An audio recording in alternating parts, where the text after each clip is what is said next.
Good morning. कैसे हो सभी? कल शाम वाली क्लास उतार लिया क्या? क्या पढ़ाया था? पर्यटन पूरा हो गया। राजस्थान ज्योग्राफी में नहीं पढ़ाया था आपको, तो वहां से कर लेना उसको। कब चेक कराओगे राजस्थान इकोनॉमिक्स सर्वे की कॉपी? कल बुधवार है, शुक्रवार को चेक करेंगे। एक दिन का छुट्टी है ना, गुरुवार को। आपकी छुट्टी नहीं होगी लेकिन गुरुवार को आपकी छुट्टी बंद कर दिया। कोई नहीं, जल्दी छोड़ देंगे। कोर्स भी तो करवाना है तो, कि बहुत ज्यादा पेंडिंग है अभी तक। शुक्रवार को चेक करेंगे, गुरुवार को ले आना। गुरुवार को लेना सभी लोग आते नहीं है, वो भी तो है।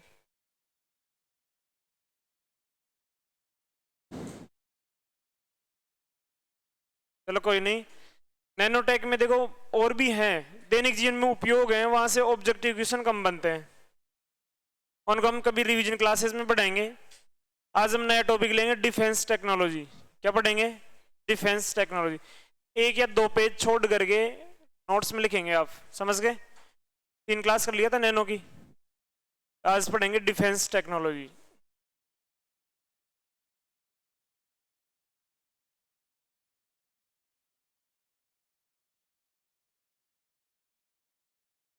रक्षा प्रौद्योगिकी। क्या पढ़ेंगे आज? रक्षा प्रौद्योगिकी।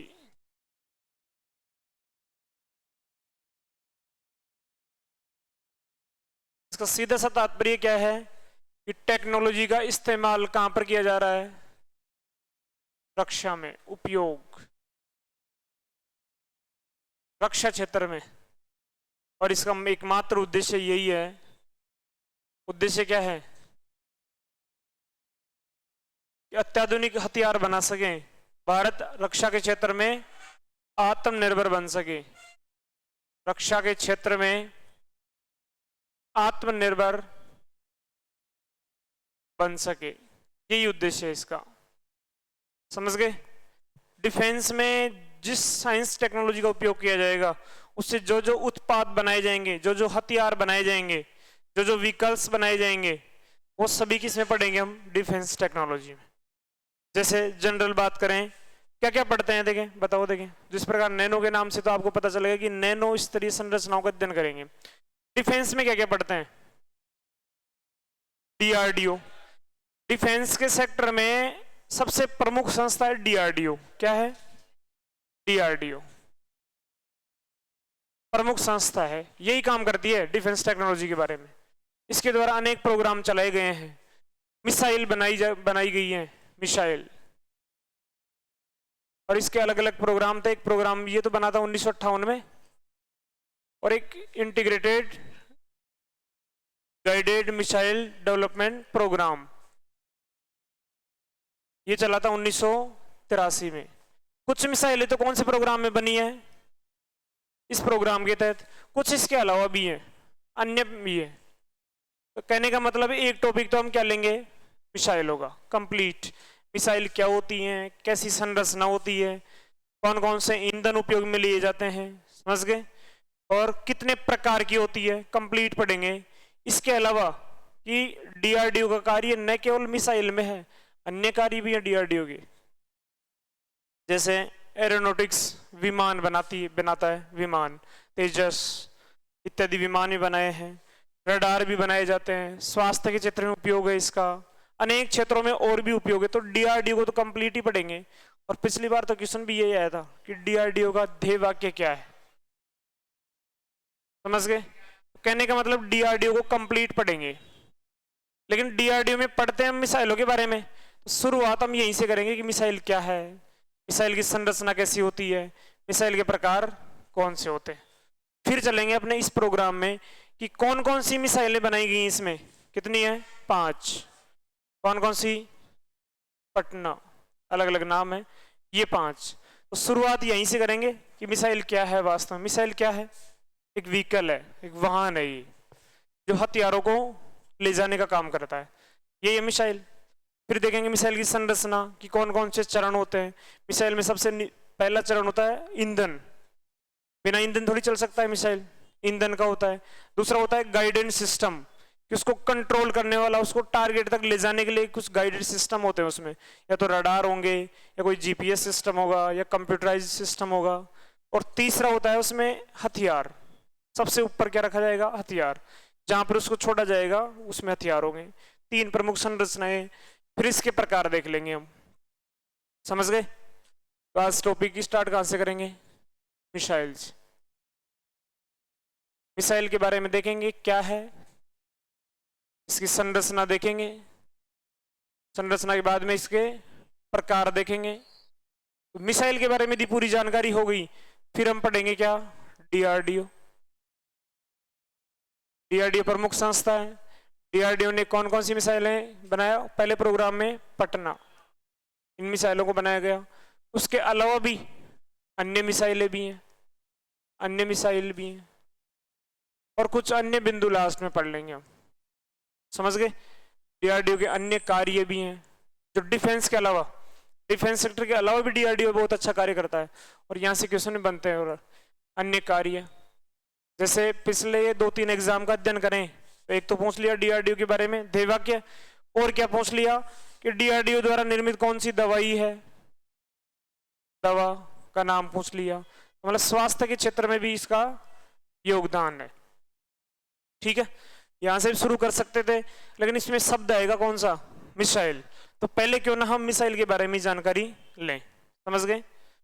तो मिसाइल पढ़ेंगे।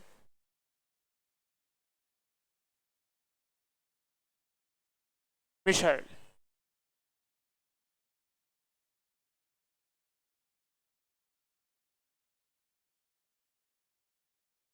वास्तव में मिसाइल में 3 चरण होते हैं। चरण फर्स्ट, चरण सेकंड होता है, और चरण थर्ड होता है। फर्स्ट में क्या होगा, इसमें होता है ईंधन। क्या होता है, ईंधन। अब ईंधन कितने प्रकार का है वो देखेंगे। कुछ ठोस होते हैं, कुछ द्रव्य होते हैं, कुछ नाभिकीय होते हैं। नाभिकीय कौन से होंगे, यूरेनियम, थोरियम, प्लूटोनियम। लेकिन आजकल तो क्रायोजेनिक टेक्नोलॉजी आ गई, मतलब उसमें द्रवित हाइड्रोजन का उपयोग किया जाएगा। तो 4 प्रकार के ईंधन है। उसके बाद में इस चरण में क्या होगा, निर्देशन प्रणाली, गाइडेड सिस्टम, निर्देशन प्रणाली, ईंधन प्रणाली है। यहां पर कि मिसाइल को कंट्रोल कौन करेगा, कोई रडार के द्वारा किया जा रहा है, कोई लेजर के द्वारा किया जा रहा है, कोई जीपीएस के द्वारा किया जा रहा है, कंप्यूटर के द्वारा किया जा रहा है। 4 प्रकार के हैं ये भी। उसके बाद में सबसे ऊपर क्या होता है, युद्धास्त्र प्रणाली। कि मिसाइल के सबसे ऊपर वाले टॉप में क्या होंगे, हथियार होंगे। परमाणु बम है, हाइड्रोजन बम है, जो भी आपका हथियार है वो कहां पर होगा, टॉप पर। 3 स्ट्रक्चर हैं किसकी, मिसाइल की। किस कौन सी क्रिया से कार्य करता है ये, इसमें गति का तीसरा नियम है, गति का थर्ड नियम। कौन सा है थर्ड नियम, क्रिया प्रतिक्रिया का नियम। इस नियम पर कार्य करती है मिसाइल, क्रिया प्रतिक्रिया के नियम से कार्य करती है। कैसे, ईंधन जलेगा, यहाँ पे इंजन भी होगा, इंजन होगा। इंजन किससे चलता है, ईंधन से। इंजन जलेगा तो यहां से बाहर क्या निकलेगी, गैस, धुआं, जो भी है जो पीछे। और जिस स्पीड से ये बाहर निकलती है उतनी ही स्पीड से मिसाइल आगे बढ़ती है। यही कॉन्सेप्ट है। तो मिसाइल कौन से नियम के तहत कार्य करती है, क्रिया प्रतिक्रिया नियम से कार्य करती है। सबसे पहले चरण में क्या होता है, ईंधन। द्वितीय चरण में निर्देशन प्रणाली, गाइडेड सिस्टम होगा कि वो किस किस के द्वारा कंट्रोल किया जा रहा है, टारगेट तक कैसे पहुंच रही है। और सबसे ऊपर क्या होगा, युद्धास्त्र प्रणाली, जिसमें हथियार होंगे। इसमें क्या होंगे, हथियार। वास्तव में एक लाइन में आपसे पूछे कि मिसाइल क्या है, पहले तो ये बताओ। देखें, मिसाइल तो एक वाहन है, व्हीकल है। क्या है मिसाइल, व्हीकल है। उसमें कितने चरण होते हैं, 3।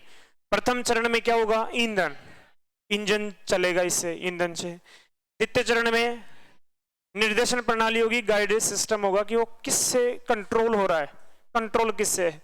और तीसरे चरण में युद्धास्त्र प्रणाली। ठीक है, कार्य क्या है इसके?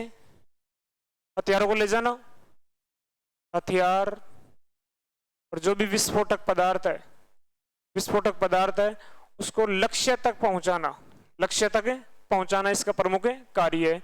और तीसरा इंपॉर्टेंट फैक्ट है कि कौन से नियम पर कार्य करती है, ये क्रिया प्रतिक्रिया नियम से कार्य करती है। उसके बाद में हम एक एक पढ़ेंगे, चरण फर्स्ट, चरण सेकंड, चरण थर्ड। लिखे थोड़ा सा इसमें, लिखो मिसाइल, टॉपिक है मिसाइल।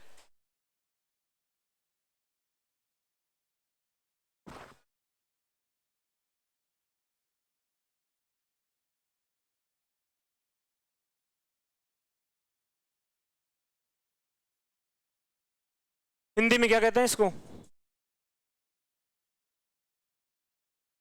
प्रक्षेपास्त्र। लिखो, मिसाइल एक वाहन होता है, मिसाइल एक वाहन व्हीकल होता है, मिसाइल एक वाहन व्हीकल होता है।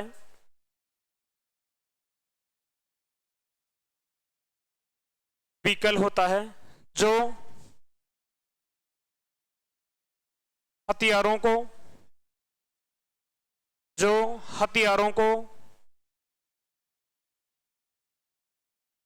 तथा विस्फोटक पदार्थों को, हथियारों को तथा विस्फोटक पदार्थों को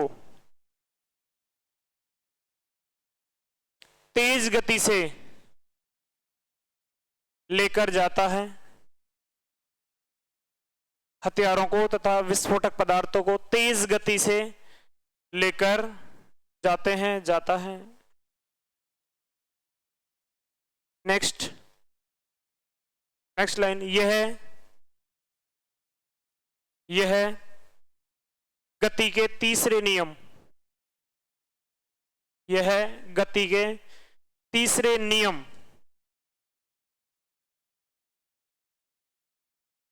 तीसरा नियम कौन सा है? आगे लिखना, क्रिया प्रतिक्रिया का नियम, क्रिया प्रतिक्रिया का नियम से कार्य करता है, से कार्य करता है। नेक्स्ट, इसमें मुख्यतः 3 चरण होते हैं, इसमें मुख्यतः 3 चरण होते हैं, 3 चरण होते हैं। अब ये चित्र बना दो।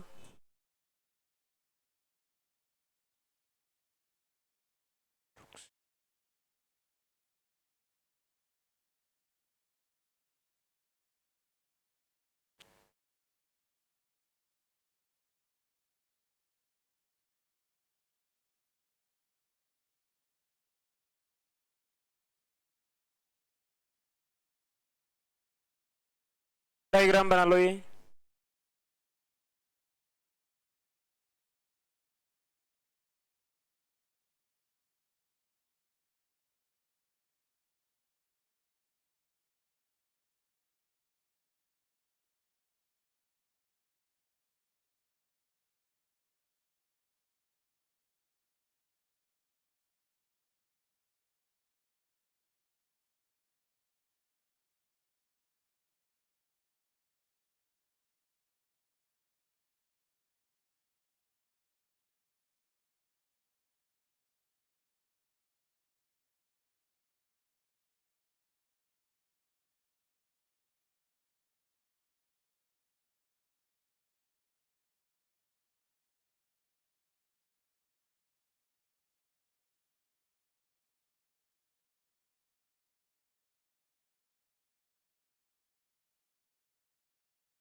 कोई भी एक मिसाइल है, उसके सबसे पहले प्रथम चरण में ईंधन होता है, समझ गए।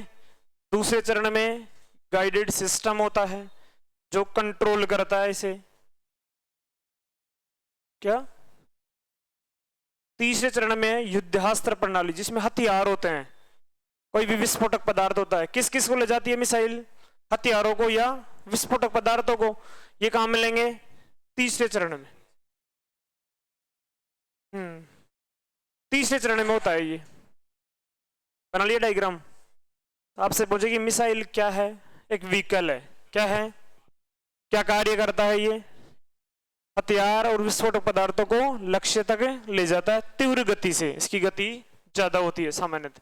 कौन से नियम से कार्य करती है ये? क्रिया प्रतिक्रिया नियम। कौन सा नियम है गति का? तीसरा नियम। संरचना देख लिया आपने। अब हम एक एक पढ़ेंगे। पहले ईंधन प्रणाली पढ़ेंगे, 2 नंबर पर निर्देशन प्रणाली और 3 नंबर पर युद्धास्त्र प्रणाली। कि कौन कौन से ईंधन होते हैं। पहले क्या पढ़ेंगे? ईंधन प्रणाली, उसके बाद में निर्देशन प्रणाली, उसके बाद में युद्धास्त्र। जैसे जनरल बात करें, इसमें 4 प्रकार का ईंधन है। ठोस, द्रव्य, नाभिकीय और क्रायोजेनिक। 4 है। निर्देशन भी 3-4 प्रकार से ही है। इसमें 2 है, कुछ परंपरागत हथियार है, कुछ गैर परंपरागत हथियार है। तो 1 नंबर लिखो, चरण फर्स्ट ईंधन प्रणाली। चरण फर्स्ट ईंधन प्रणाली। चरण फर्स्ट ईंधन प्रणाली। मिसाइलों में मुख्यतः 4 प्रकार का ईंधन यूज में किया जा रहा है इस समय। ठोस ईंधन, ठोस ईंधन, द्रव्य ईंधन,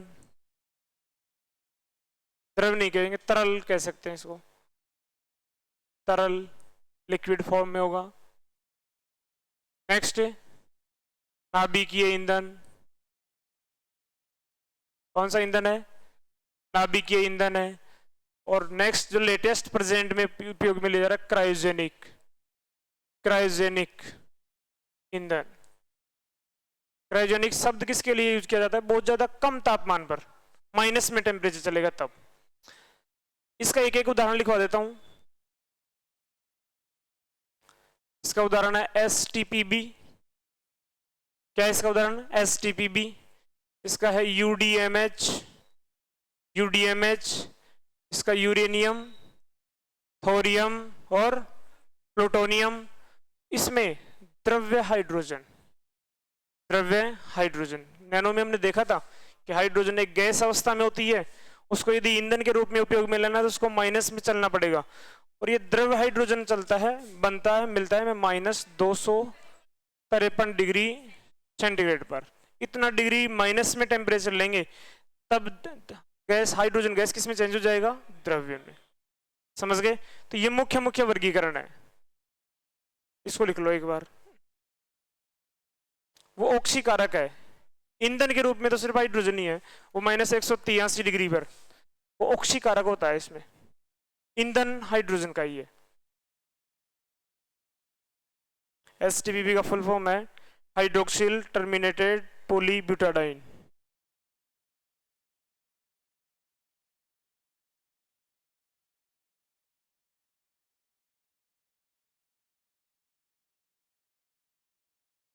टर्मिनेटेड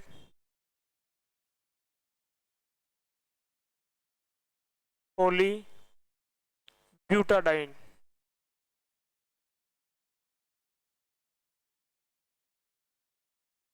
हाइड्रोक्सिल टर्मिनेटेड पॉलीब्यूटाडाइन। और UDMH का है अनसिमेट्रिकल डाइमिथाइल हाइड्रोजन।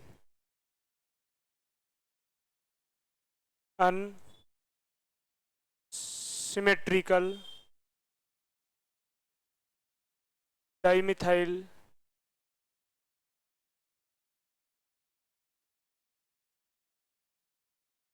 हाइड्रोजन।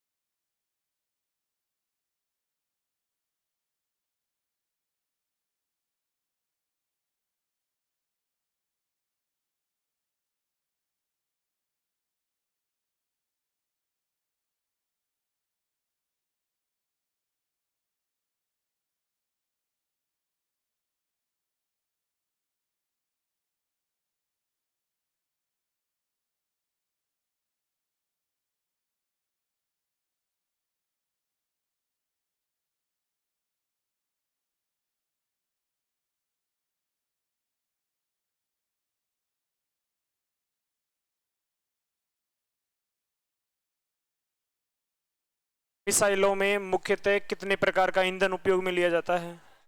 4। कौन से चरण में होता है ईंधन? प्रथम चरण में, फर्स्ट। कौन कौन से ईंधन है? ठोस, तरल, नाभिकीय और क्रायोजेनिक। ठोस ईंधन में कौन सा आता है? STPB। तरल ईंधन में UDMH। नाभिकीय ईंधन में यूरेनियम, थोरियम, प्लूटोनियम। आप पूरा लिखना, यूरेनियम, थोरियम, प्लूटोनियम। और क्रायोजेनिक ईंधन में द्रव हाइड्रोजन। हाइड्रोजन सामान्यतः गैस अवस्था में होती है, इसको यदि द्रव अवस्था में बदलेंगे तो कितने माइनस चलेगा? -253 डिग्री सेंटीग्रेड पर जाने के बाद हाइड्रोजन द्रव में चेंज होता है। और क्रायोजेनिक टेक्निक में ईंधन तो है हाइड्रोजन, द्रव हाइड्रोजन। इसमें ऑक्सीकारक किसका उपयोग किया जाता है? द्रव ऑक्सीजन। ये तो क्या है? द्रव ईंधन है। ये तो क्या है? ईंधन है। लेकिन इसी टेक्निक में ऑक्सीकारक के रूप में देखें, ऑक्सीकारक क्या होता है? द्रव्य ऑक्सीजन। और ऑक्सीजन भी गैसीय अवस्था में होती है, इसको द्रव अवस्था में बदलेंगे तो -183 डिग्री सेंटीग्रेड पर ऑक्सीजन किस में बदल जाता है? द्रव्य में। तो क्रायोजेनिक टेक्निक में ईंधन के साथ साथ ऑक्सीकारक का उपयोग भी किया जाता है। वायुमंडल में हाइड्रोजन भी है और वायुमंडल में ऑक्सीजन भी है, तो इस ईंधन का उपयोग क्रायोजेनिक टेक्निक से किया जाएगा। तो ऐसी मिसाइल होती है जो ईंधन स्वतः ही बनाती रहती है, इसके पास कमी नहीं रहती। वायुमंडल से क्या लेगी? हाइड्रोजन और ऑक्सीजन, और क्या बनाती रहती है इसमें? ईंधन। क्रायोजेनिक ईंधन का निर्माण करती रहती है।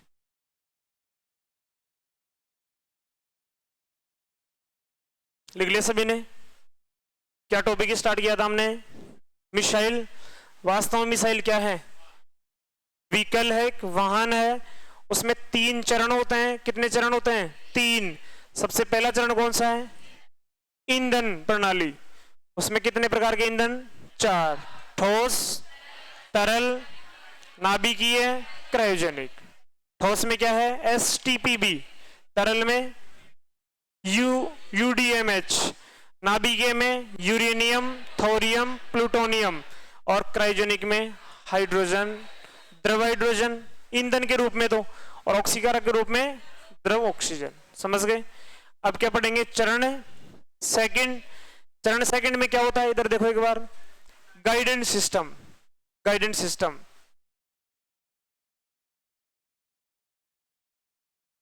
चरण सेकंड, निर्देशन प्रणाली।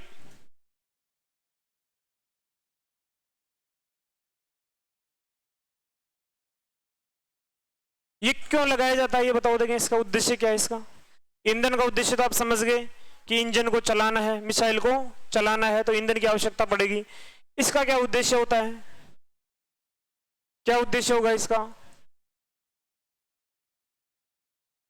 जो भी टारगेट है, कोई भी लक्ष्य है, इस लक्ष्य की स्थिति का पता करना है हमें, इसकी संख्या का पता करना है, इसकी दिशा, डायरेक्शन कौन सी डायरेक्शन में है, मिसाइल को किस दिशा में चलाना है, दुश्मन के पास कितने टारगेट बने हुए हैं वहां पर। समझ गए? ये सभी उद्देश्य की पूर्ति के लिए क्या बनाते हैं हम? निर्देशन प्रणाली। इसको देखें तो ये भी 4 प्रकार की है। कितने प्रकार हैं इसके? 4 प्रकार हैं। 4 प्रकार कौन कौन से हैं? एक तो है beam guided system. Beam guided system पहला कौन सा है? Beam guided system. दूसरा देखें, एक है राडार। कौन सा है? Radar guided system. Beam guided system. दूसरा कौन सा है? राडार गाइडेड सिस्टम है। और एक है हीट गाइडेड सिस्टम, ऊष्मा हीट गाइडेड सिस्टम और एक है इलेक्ट्रॉनिक गाइडेड सिस्टम।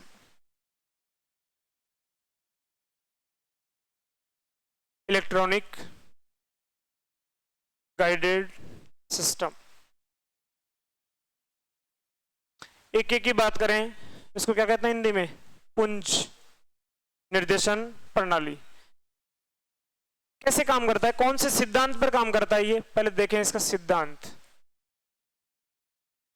कोई भी तरंग भेजेंगे हम आसमान में चारों तरफ, जैसे रडार है, रडार से रेडियो तरंगे निकलती हैं, चारों तरफ निकलती रहती हैं, कोई भी स्थान से टकरा करके वापस लौटती हैं, तब हमें पता चलता है कि वास्तव में कोई ना कोई टारगेट है, कोई ना कोई बीच में वस्तु है, कोई भी मिसाइल है, जो भी हथियार है, विस्फोटक पदार्थ है, उससे टकरा करके वापस आती हैं। उस सिद्धांत को कहते हैं परावर्तन का सिद्धांत। परावर्तन का सिद्धांत। ये दो बातें ध्यान रखना कि गाइडेड सिस्टम क्यों लगाया जाता है। पहली बात तो मिसाइल में गाइडेड सिस्टम क्यों लगाएंगे? कोई भी दुश्मन है, कोई भी टारगेट है, उसकी स्थिति कितनी दूर है, वो उनकी संख्या कितनी है और वो कौन सी डायरेक्शन में है, इसलिए ये गाइडेड सिस्टम लगाया जाता है मिसाइल में। दूसरा चरण है ये। और ये किस सिद्धांत पर कार्य करते हैं? सभी गाइडेड परावर्तन के सिद्धांत पर। इसमें लेजर तरंग का उपयोग किया जाता है। कौन सी तरंगों का? लेजर तरंग का उपयोग किया जाता है। उपयोग की बात करें, किसका उपयोग हो रहा है इसमें? लेजर तरंग का। इसमें रेडियो तरंग, कौन सी तरंगों का उपयोग किया जाएगा? रेडियो तरंगों का उपयोग किया जाएगा। और इसमें लेजर, रेडियो, इसमें जीपीएस सिस्टम है, जीपीएस सिस्टम है, और इसमें कंप्यूटर सिस्टम, इलेक्ट्रॉनिक उपकरणों का उपयोग किया जाएगा। लेजर, इसमें अवरक्त, इंफ्रारेड, कौन सी तरंगे हैं? अवरक्त तरंगे। ये मैं इसीलिए लिखवा रहा हूं, कई बार एक लाइन में सीधा क्वेश्चन पहुंच लेता है कि कौन से गाइडेड सिस्टम में कौन सी तरंगों का उपयोग किया जाएगा। ये तरंगे जाएंगी, किसी भी वस्तु से टकरा करके वापस आएंगी, और इस सिद्धांत को क्या कहते हैं? परावर्तन का सिद्धांत। एक एक उदाहरण भी दे देता हूं इनका। उदाहरण कि ये सिस्टम कौन सी मिसाइल में, मिसाइलों के अनेक नाम है, अलग अलग नाम है। यह है लाहट, लाहट मिसाइल में। कौन सी मिसाइल में? लाहट मिसाइल में कौन सी गाइडेड सिस्टम का उपयोग किया गया है? इसमें है आकाश। कौन सी मिसाइल है? आकाश मिसाइल। आकाश मिसाइल में आपको याद होगा कि राजेंद्र रडार लगाया गया है। भारत का स्वदेशी रडार कौन सा है? राजेंद्र रडार। कौन सी मिसाइल में? आकाश मिसाइल। नाग मिसाइल, कौन सी मिसाइल है? नाग मिसाइल। और यह है ब्रह्मोस। कौन सी मिसाइल है? ब्रह्मोस। तो एक एक उदाहरण भी देख लिया हमने। मिसाइल में 3 चरण थे। पहला कौन सा था? ईंधन प्रणाली। दूसरे चरण में गाइडेड सिस्टम। तीसरे चरण में युद्धास्त्र, हथियार होंगे, विस्फोटक पदार्थ होगा।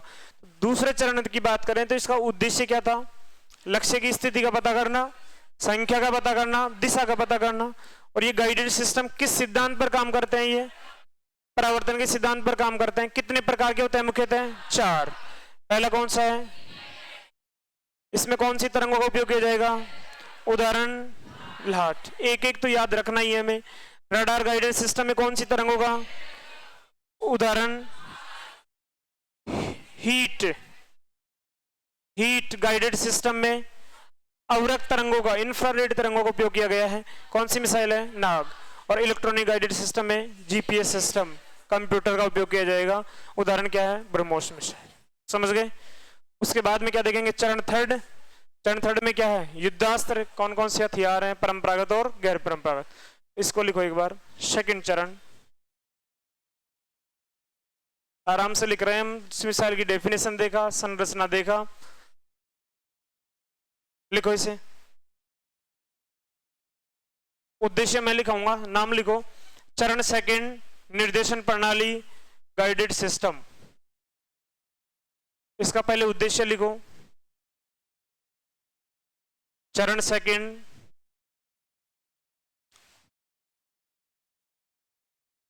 क्या नाम है इसका? निर्देशन प्रणाली, गाइडेड सिस्टम। लिखो उद्देश्य,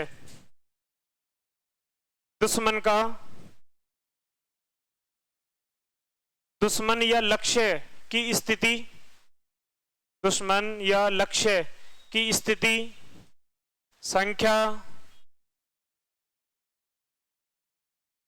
स्थिति, संख्या तथा दिशा, दिशा को जानने के लिए, दिशा को जानने के लिए।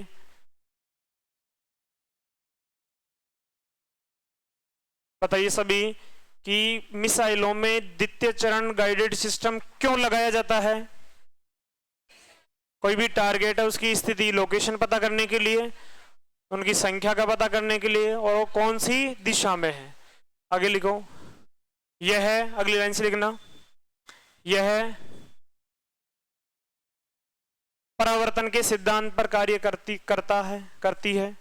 यह प्रणाली परावर्तन के सिद्धांत पर कार्य करती है। अंडरलाइन कर लो इसको। तरंगे जाएंगी, टकरा कर वापस आती है। कौन से सिद्धांत पर कार्य करती है ये? उद्देश्य समझ गए, सिद्धांत समझ गए। आगे लिखो, मुख्यतः मिसाइलों में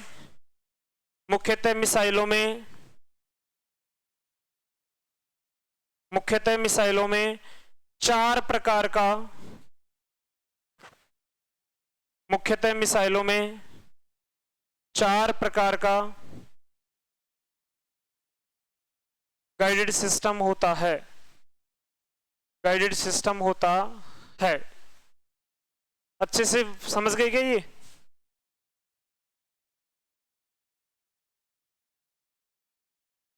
ऐसे वर्गीकरण बना दो, सारणी बना दो।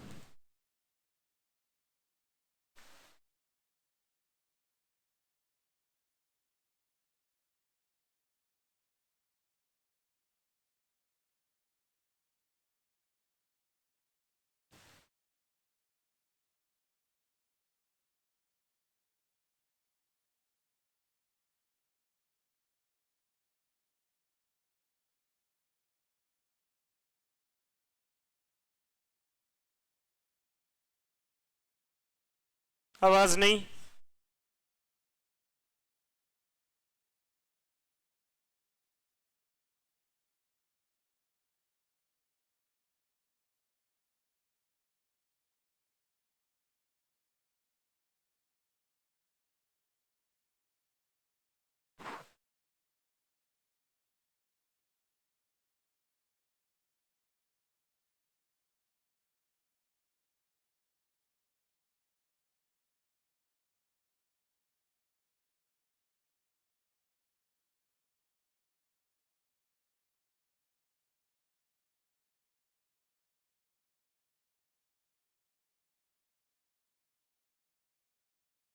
साथ के साथ याद भी करना है। पिक्चर बननी चाहिए दिमाग में, पिक्चर का नाम है डिफेंस टेक्नोलॉजी।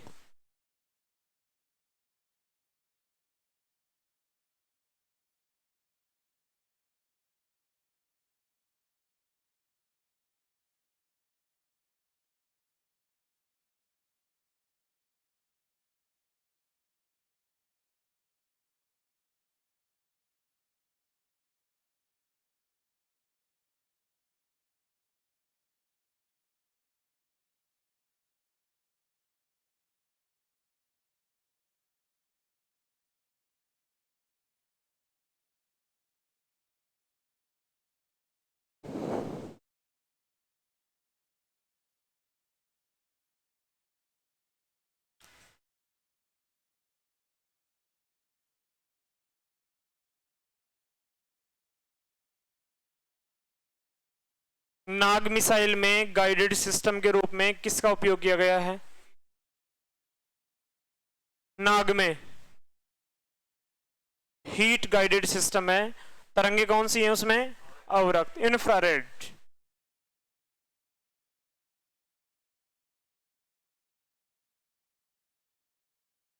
चले आगे, क्लियर सभी ने? मिसाइल की पिक्चर याद करो, कितने चरण थे इसमें? पहला, दूसरा और तीसरा। सबसे पहले में कौन सा था? ईंधन, ईंधन प्रणाली। ईंधन प्रणाली के कितने प्रकार बताए थे? मिसाइलों में मुख्यतः कितने प्रकार के ईंधन का उपयोग किया जाता है? 4। ठोस ईंधन के रूप में STPB, तरल ईंधन के रूप में UDMH, और नाभिकीय ईंधन के रूप में यूरेनियम, थोरियम, प्लूटोनियम का उपयोग किया जाता है। और सबसे लास्ट में कौन सा था? क्रायोजेनिक ईंधन। क्रायोजेनिक ईंधन कैसे बनाएंगे? क्रायोजेनिक टेक्निक से बनाएंगे। जैसे ईंधन के रूप में तो द्रव हाइड्रोजन और ऑक्सीकारक के रूप में द्रव ऑक्सीजन, ये दोनों वायुमंडल में है। तो वायुमंडल में स्वतः ही ईंधन का निर्माण कर लिया जाता है मिसाइलों के द्वारा, जिस मिसाइल में क्रायोजेनिक टेक्निक लगी हुई होती है। हाइड्रोजन गैस द्रव में कितने टेम्परेचर पर? -253 डिग्री सेंटीग्रेड पर, और ऑक्सीजन 181 डिग्री सेंटीग्रेड। दूसरे चरण को याद करो, मिसाइल का जो पिक्चर बनाया था, 3 चरण थे मिसाइल में। दूसरा चरण कौन सा है? निर्देशन प्रणाली। क्या उद्देश्य है इसका? क्यों लगाते हैं ये? गाइडेड सिस्टम कौन से सिद्धांत पर कार्य करता है? सामान्यतः मिसाइलों में कितने प्रकार का गाइडेड सिस्टम है? कौन कौन सा? बीम गाइडेड सिस्टम, पुंज। बीम गाइडेड सिस्टम में कौन सी तरंगों का उपयोग होता है? उदाहरण क्या है? लाहट। राडार गाइडेड सिस्टम में कौन सी तरंगों का? उदाहरण क्या है? और हीट गाइडेड सिस्टम में, और सबसे लास्ट में इलेक्ट्रॉनिक गाइडेड सिस्टम में GPS सिस्टम। कौन सा चरण बच गया? तीसरा। तीसरे चरण को क्या कहते हैं? युद्धहस्त्र प्रणाली। इसका मतलब यह है कि इसमें हथियार होंगे, विस्फोटक पदार्थ होंगे। विस्फोटक पदार्थों को, हथियारों को 2 प्रकार से वर्गीकरण कर सकते हैं हम, परंपरागत और गैर परंपरागत। नेक्स्ट बात करें, कौन सा चरण है? 3rd चरण है। और 3rd चरण को क्या कहते हैं?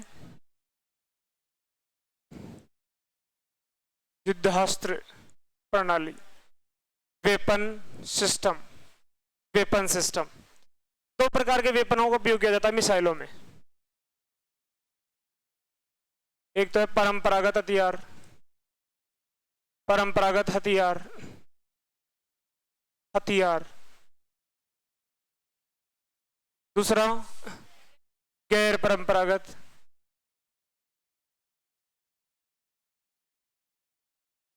गैर परंपरागत वेपन। परंपरागत किसे कहेंगे? जिनका उपयोग, कहने का मतलब ये पुराने हैं। कैसे हैं ये?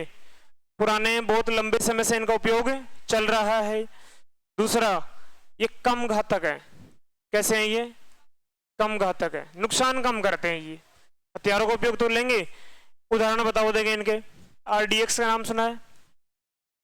RDX, research development explosive. Research development explosive. TMT, tri nitro, TNT, tri nitro toluene, और TNG, ट्राई नाइट्रो ग्लिसरीन। इसका तो है रिसर्च डेवलपमेंट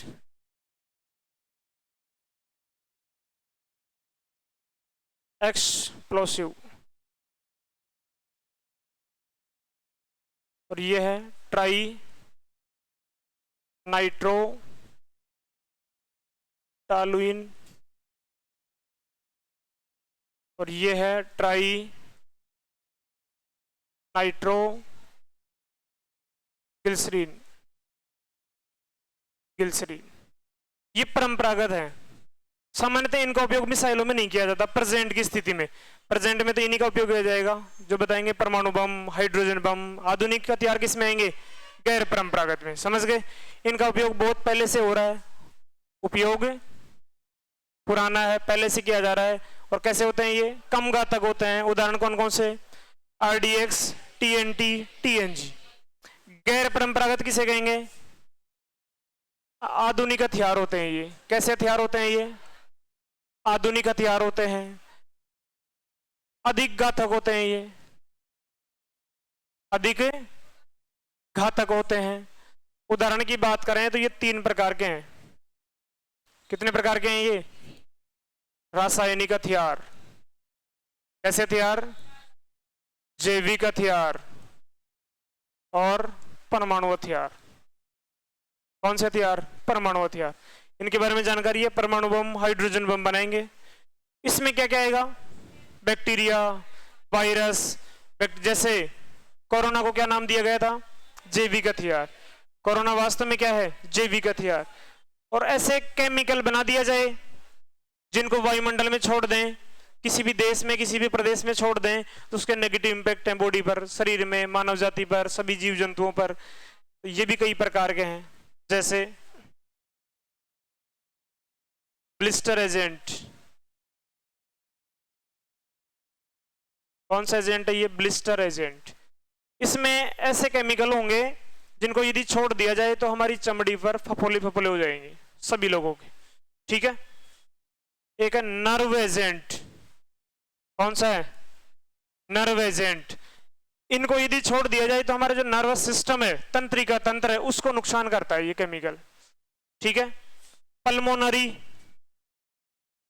पल्मोनरी एजेंट, हमारी जो श्वसन सिस्टम है, फेफड़े हैं, इनको नुकसान करता है ये। और एक होता है ब्लड एजेंट, हमारे ब्लड में इंफेक्शन कर देता है। केमिकल जो रासायनिक वेपन है, रासायनिक हथियार है, कौन कौन से हैं? Blister agent, nerve agent, pulmonary agent, blood agent. इनको छोड़ सकते हैं किसी भी मिसाइल के साथ में। मिसाइल पे लगा देंगे, कहां पर? तृतीय चरण में। किधर छोड़ देंगे? पाकिस्तान की तरफ, और वो तहस नहस हो जाएगा। जैविक हथियारों में किसका उपयोग करेंगे? जीवाणु, विषाणु। जैसे कोरोना वायरस जनित डिजीज है तो विषाणु इसमें आ जाएगा ये। और परमाणु में हाइड्रोजन बम और परमाणु बम, ये सभी आते हैं। ये मेन वर्गीकरण है किसका? तीसरे चरण का। तीसरे चरण को क्या नाम देते हैं? युद्धास्त्र प्रणाली, वेपन सिस्टम कहते हैं इसको। कितने प्रकार के हथियार हैं? 2। परंपरागत और परंपरागत किसे कहेंगे? जिनका उपयोग बहुत पहले से हो रहा है, पहले से उपयोग किया जा रहा है। और ये किसे कहेंगे? आधुनिक, प्रेजेंट में इनका उपयोग किया जा रहा है। ये कम घातक होते हैं, ये अधिक घातक होते हैं। इनका मिसाइलों में उपयोग नहीं होता है, मिसाइलों में उपयोग नहीं होता है। और इनका मिसाइलों में उपयोग किया जा रहा है, किया जा सकता है, किया जाता है। ये उदाहरण कौन कौन से हैं? RDX, TNT, TNG, research development explosive, trinitrotoluene, trinitroglycerin. गैर परंपरागत कितने प्रकार के हैं? 3। रासायनिक हथियार, जैविक हथियार, परमाणु हथियार। रासायनिक हथियारों में कौन कौन से? Blister agent, nerve agent, pulmonary agent, blood agent. इसमें जीवाणु, विषाणु। इसमें हाइड्रोजन बम और परमाणु बम। समझ गए? लिखो तीसरा चरण। तीसरा चरण युद्धास्त्र प्रणाली।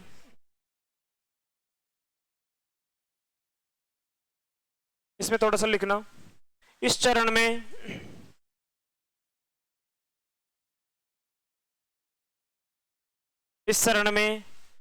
प्रमुख हथियार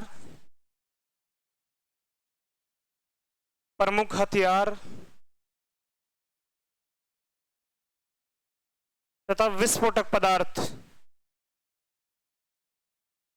विस्फोटक पदार्थ शामिल है। क्या शामिल होते हैं इसमें? कोई भी वेपन हो सकता है, कोई भी विस्फोटक पदार्थ हो सकता है। आगे लिखो। सामान्यतः 2 प्रकार के हथियार होते हैं। सामान्यतः 2 प्रकार के हथियार होते हैं।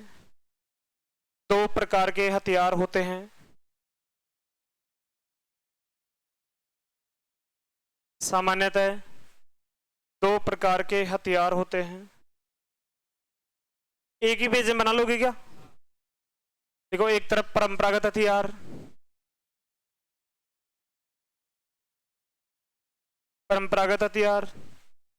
दूसरी तरफ लिखना गैर परंपरागत हथियार, वेपन।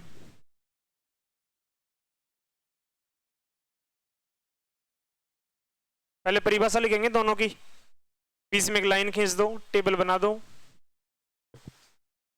परंपरागत हथियार के नीचे लिखो पहले, बताओ कितने प्रकार के होते हैं हथियार, परंपरागत और गैर परंपरागत। परंपरागत के नीचे लिखो इनका उपयोग बहुत पहले से हो रहा है। परंपरागत हथियार के साथ में लिखना नीचे इनका उपयोग बहुत पहले से हो रहा है, बहुत पहले से हो रहा है।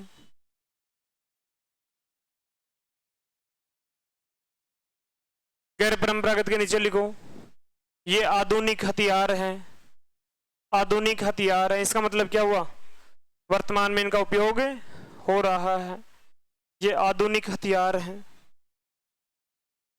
गैर परंपरागत में क्या लिखा, ये आधुनिक हथियार है और परंपरागत में इनका उपयोग बहुत पहले से हो रहा है।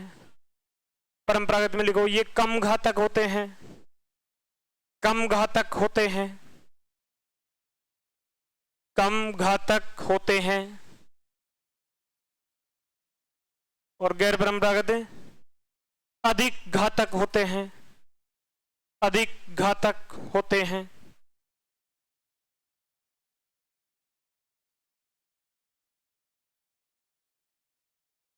लिख लिया, एक और लिख लो अंतर। परंपरागत में लिखना इनका उपयोग मिसाइलों में नहीं किया जाता। ऐसे थोड़ी है कि आरडीएक्स छोड़ने के लिए मिसाइल छोड़ देंगे, मिसाइल छोड़ना बहुत कॉस्टली है।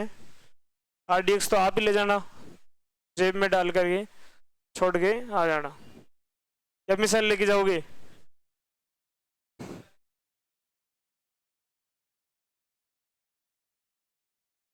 परंपरागत में क्या लिखा, इनके लिए मिसाइल का उपयोग नहीं किया जाता है। और गैर परंपरागत में लिखो इनके लिए मिसाइलों का उपयोग किया जाता है,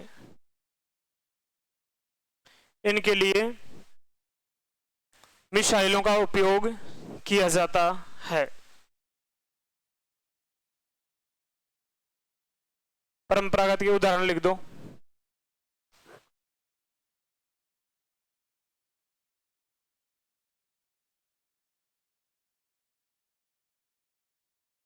दोनों के उदाहरण लिख दो, दोनों के।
इसको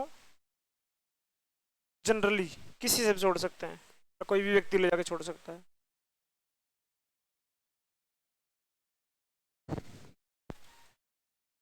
हमारा एक टॉपिक कंप्लीट हो गया, मिसाइल क्या है और मिसाइल की संरचना। हो गया क्या, मिसाइल क्या है और मिसाइल की संरचना।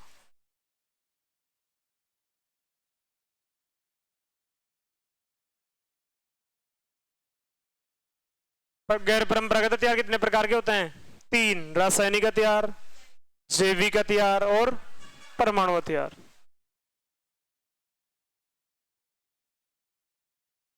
आया कुछ समझ में? अब मिसाइल से डर लगेगा या नहीं लगेगा? लगेगा। अब अभी तो मैंने छोड़ा नहीं है, सिर्फ दिखाया है। क्या एक मिसाइल इस रूम में छोड़ेंगे, क्रूज मिसाइल।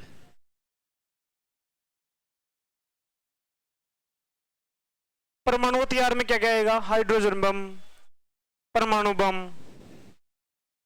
रासायनिक हथियार, जैविक हथियार और परमाणु हथियार। ब्लिस्टर एजेंट फफोले बना देते हैं, नर्व एजेंट तंत्रिका तंत्र को, पल्मोनरी श्वसन तंत्र को, और ब्लड एजेंट ब्लड में इंफेक्शन। समझ गए? मिसाइल किसे कहते हैं? क्या है मिसाइल? एक वाहन है, एक व्हीकल है। क्या काम करता है ये? हथियार विस्फोटक पदार्थों को तीव्र गति से ले जाने का काम करता है। कौन से सिद्धांत पर कार्य करता है ये? क्रिया प्रतिक्रिया नियम पर कार्य करता है। गति का तीसरा नियम। इसमें 3 चरण होते हैं, ईंधन, निर्देशन, युद्धास्त्र। किसी को याद है कि ईंधन कितने हैं? 4, ठोस, तरल, नाभिकीय, क्रायोजेनिक। ये भी 4 ही हैं, बीम, रडार, हीट और इलेक्ट्रॉनिक। और इसमें परंपरागत और गैर परंपरागत। समझ गए? ये तो स्ट्रक्चर हो गई। अब देखेंगे मिसाइलों के प्रकार। लिखना नहीं है, एक साथ बाद में लिखना, समझना। मिसाइलों के प्रकार। कई प्रकार की मिसाइलें होती हैं। हम एक वर्गीकरण करेंगे। पहले वर्गीकरण लिखेंगे उनका नाम। एक होता है पथ के आधार पर, जैसे एक टारगेट यहां पर है और आप कहां पर हैं? यहां पर है। इस टारगेट को नष्ट करना है आपको। कौन सी मिसाइल का यूज करेंगे? या तो आप ऐसे करेंगे कि सीधी बिल्कुल धरातल के सरफेस के साथ साथ में सीधा टारगेट हिट करेंगे। और दूसरा तरीका क्या है? एक ऐसी मिसाइल छोड़ेंगे ऊपर, वो ऐसे नष्ट करेगी इसको। तो 2 प्रकार से चलती है मिसाइल। समझ गए क्या? मिसाइल के मार्ग 2 हैं। एक तो बिल्कुल सतह के बिल्कुल पास से चल रही है और एक बिल्कुल परवलयाकार मार्ग से चलते हुए आ रही है। इसको तो कहते हैं बैलिस्टिक मिसाइल, इसको कहते हैं क्रूज मिसाइल। बैलिस्टिक मिसाइल और क्रूज मिसाइल। तो पथ के आधार पर कितने प्रकार की मिसाइल है? 2 प्रकार की। ये तो कौन सी है? क्रूज। और ये है बैलिस्टिक। ये बहुत ज्यादा स्पीड में होती है, इसकी गति बहुत ज्यादा होती है, इसकी गति कम होती है। ये दूरी के आधार पर है, कितनी दूरी पर जा रही है। ये स्पीड में। इसको दूरी के आधार पर फिर से वर्गीकरण करेंगे हम सब, फिर से दोबारा से। और ये स्पीड के आधार पर फिर से वर्गीकरण करेंगे। तो पहले देखते हैं पथ के आधार पर। पहला कौन सा है? 1 नंबर, पथ के आधार पर।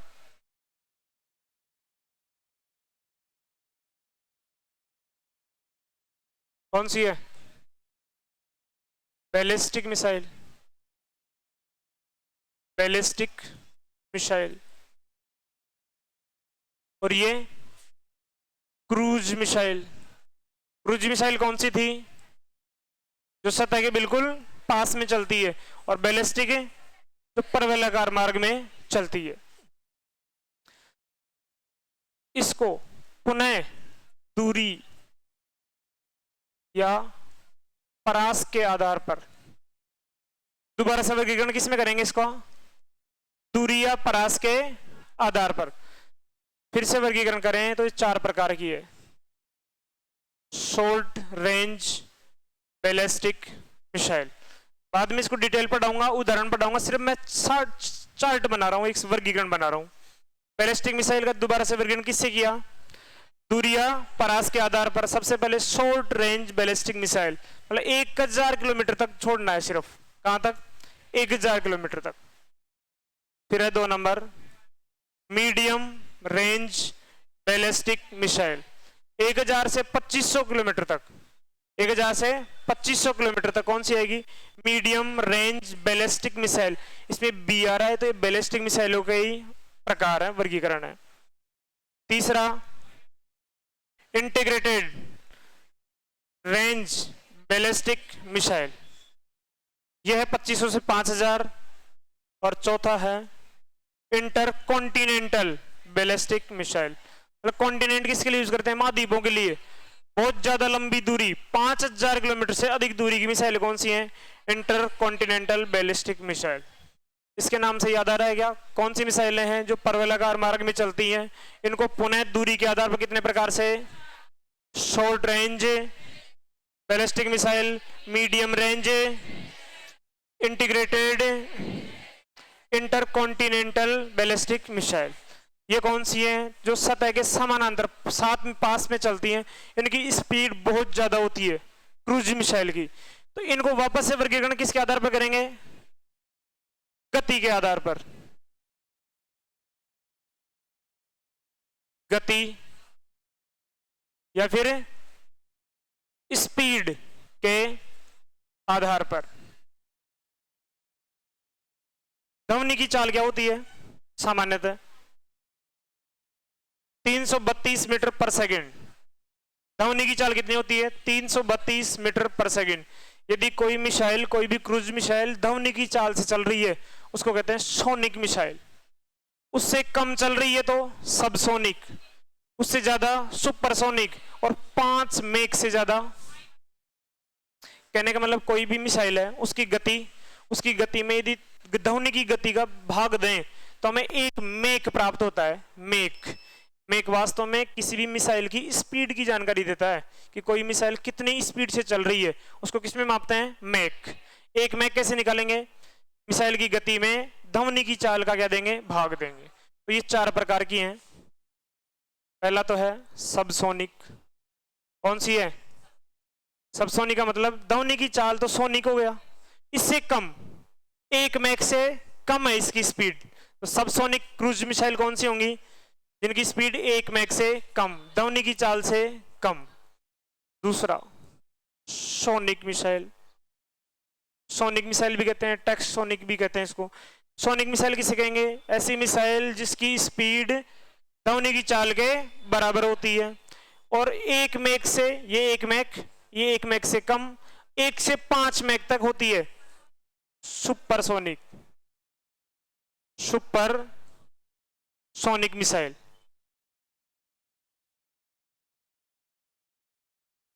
और 5 मैक से भी अधिक हो तो हाइपर सोनिक।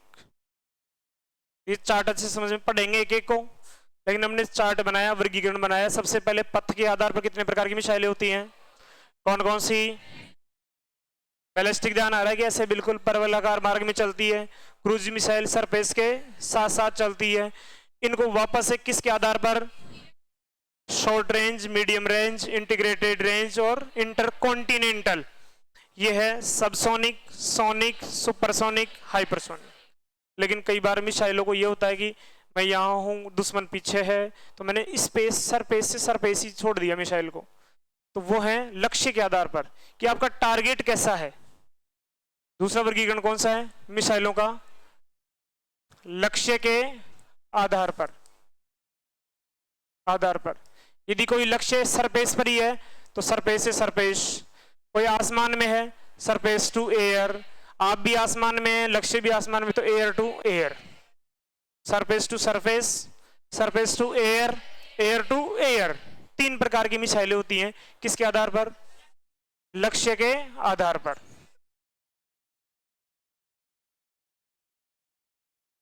कितने प्रकार हैं? 3 प्रकार। आपकी स्थिति और लक्ष्य की स्थिति। 1 नंबर कौन सा है? Surface to surface. 2 number surface to air. इसमें आकाश मिसाइल, त्रिशूल मिसाइल आती है, इसमें पृथ्वी मिसाइल आती है, अग्नि मिसाइल आती है, और इसमें तीसरा कौन सा है? Air to air. तो दोबारा से इनका वर्गीकरण भी पढ़ाऊंगा बाद में। इसमें आती है अस्त्र मिसाइल इसमें आती है, इसमें त्रिशूल और आकाश आती है, इसमें अग्नि, पृथ्वी, ये सभी आती है। दो प्रकार हो गए, पथ के आधार पर देख लिया और लक्ष्य के आधार पर देख लिया। लेकिन जरूरी थोड़ी है, भारत ने जो तीसरी मिसाइल बनाया है कौन सी, अग्नि 5, कौन सी बना दिया, अग्नि 5।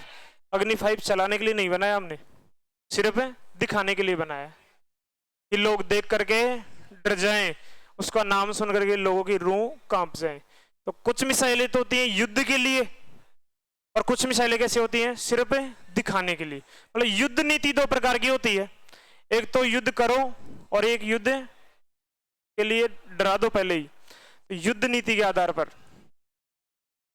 नेक्स्ट मिसाइल कौन सी है, युद्ध नीति के आधार पर। कितने प्रकार की है ये, दो प्रकार है। दो प्रकार की मिसाइलें होती हैं, एक होती है सामरिक, कौन सी है, सामरिक मिसाइल, स्ट्रेटेजिक, और दूसरी है रणनीतिक टैक्टिकल मिसाइल।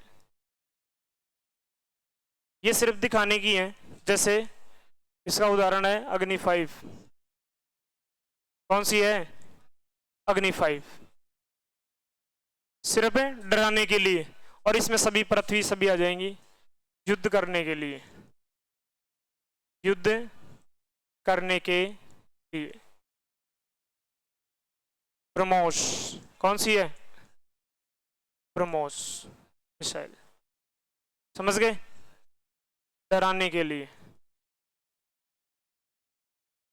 लिख लोगे तीनों वर्गीकरण, फिर हम एक एक को पढ़ेंगे, किस किस को, पथ के आधार पर है, उसके बाद में लक्ष्य के आधार पर, उसके बाद में युद्ध नीति के आधार पर। इनको लिख लो, बाकी पढ़ेंगे कल, कोई आगे बढ़ा देगा। Thank you.